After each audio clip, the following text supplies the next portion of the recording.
justamente ese es el problema, que hay alguien a los mandos. Efectivamente, la respuesta es sí, hay alguien a los mandos. Y yo creo que hay alguien a los mandos irresponsablemente, que no está conduciendo con el rigor que cabe esperar de quien está llevando o pilotando a toda una nación, a todo un país, a la sociedad.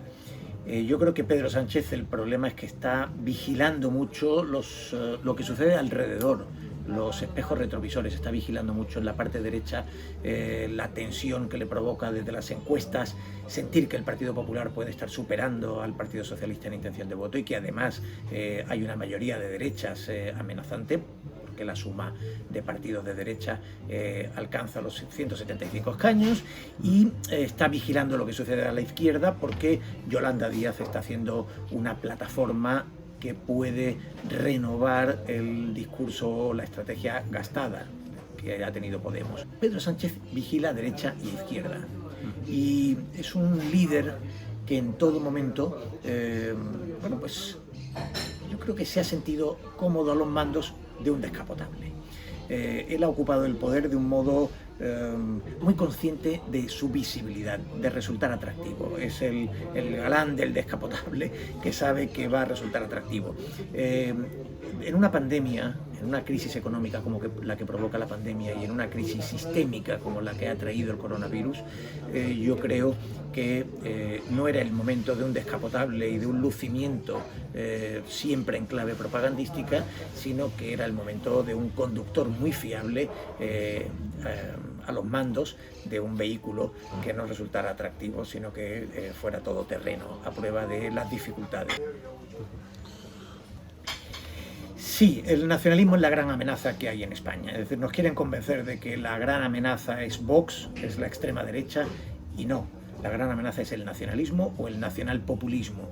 Y eso significa que Vox es una amenaza, pero que lo que ocurre, sobre todo en los partidos soberanistas catalanes, es la mayor amenaza en este momento para España. Lo ha sido durante décadas el vasco, porque añadía además el terrorismo de ETA, con el discurso político de Batasuna, que el Partido Nacionalista controlaba con ambigüedad, pero en definitiva con una estrategia nacionalista que se cortocircuita en la primera década del siglo XXI y que ha tendido a la racionalidad de una mayor, digamos, o de una perdiendo en definitiva parte de su amenaza, de su condición amenazante en nombre de esa racionalidad, y en cambio el nacionalismo catalán, que había tenido una racionalidad, un pragmatismo, un sein históricamente, pues ha tendido en el proceso a esa irracionalidad. En fin, yo creo que evidentemente el nacionalismo, el nacionalpopulismo es una amenaza, y eso significa que Vox también lo es, por supuesto,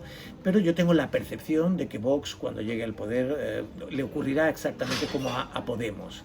Es decir, que después de haber experimentado una efervescencia como partido antisistema, con un discurso populista anti-establishment, será un partido integrado, como lo es hoy Podemos. Pasará de apocalíptico a integrado sin ningún problema. El problema es que la izquierda siempre le ha comprado el discurso a ese nacionalismo, favorecido por el hecho de haber sido digamos, de haber tenido la hostilidad del franquismo, y eso le dotó de una pátina de progresismo que no tiene, porque el nacionalismo no es progresista en ningún caso, pero la izquierda siempre ha comprado al nacionalismo esa idea, y sobre todo la ha utilizado, porque la izquierda, en un momento de equilibrio entre izquierda y derecha, en el bipartidismo y en el bibloquismo, la izquierda sabe que la mayoría finalmente la van a decantar los partidos nacionalistas, que tienen una sobrerepresentación seguramente en el Congreso. Se hace mejor periodismo ahora, contundentemente. Lo que ocurre es que tenemos la seguridad de que un periodista está mejor formado ahora, tiene mejores herramientas ahora y tiene la capacidad de contar mejores historias ahora. Pero el periodismo no es necesariamente mejor ahora. en el sentido de que el periodismo se ha construido sobre un modelo de negocio, el modelo denominado ad-driven, el modelo basado en la publicidad, que en los escaparates publicitarios formidables que eran los periódicos de papel, pues alcanzó una potencia formidable a lo largo del siglo XX. Y en ese sentido, pues claro, en aquellas plataformas con un músculo excelente, pues se podía cumplir en alguna medida el que ejercieran de controladores del poder, el control democrático del poder, el control social del poder, la función de contrapoder que debería tener asignada en una democracia.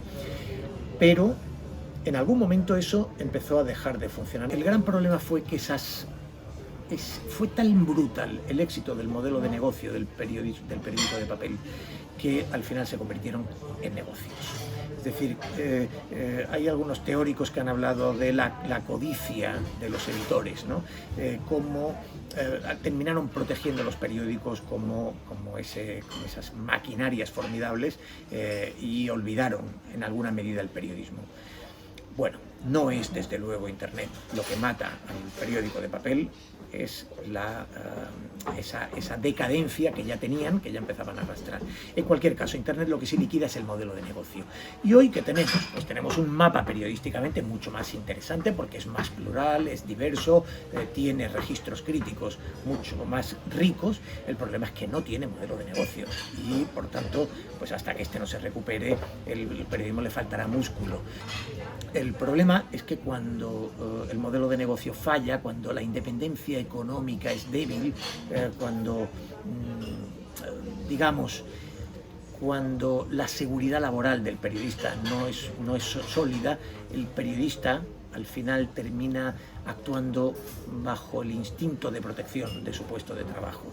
Es decir, se autocensura para evitar cometer errores que puedan llevar a su despido, hoy muy fácil, porque en el periodismo del siglo XX las redacciones llegaron a ser trincheras. Yo recuerdo algún trabajo de Humberto Eco elogiando esto, trincheras absolutamente inexpugnables, es decir, las propias empresas periodísticas apenas podían entrar en la redacción a hacer cambios significativos. En el momento en que el modelo de negocio empiece a despegar, y despegará, se encontrará y despegará, veremos una reducción de los actores, pero no hasta el punto de lo que ocurría en el papel. Tendremos un mundo periodísticamente más rico y la independencia económica volverá a dar independencia editorial y, por tanto, lo que hoy es una capacidad de hacer periodismo mucho más potente se expresará como debe ser y no bajo la sospecha que ha tenido en las últimas décadas de una excesiva dependencia de los partidos, de las instituciones, en fin, de ser expresiones del propio poder político.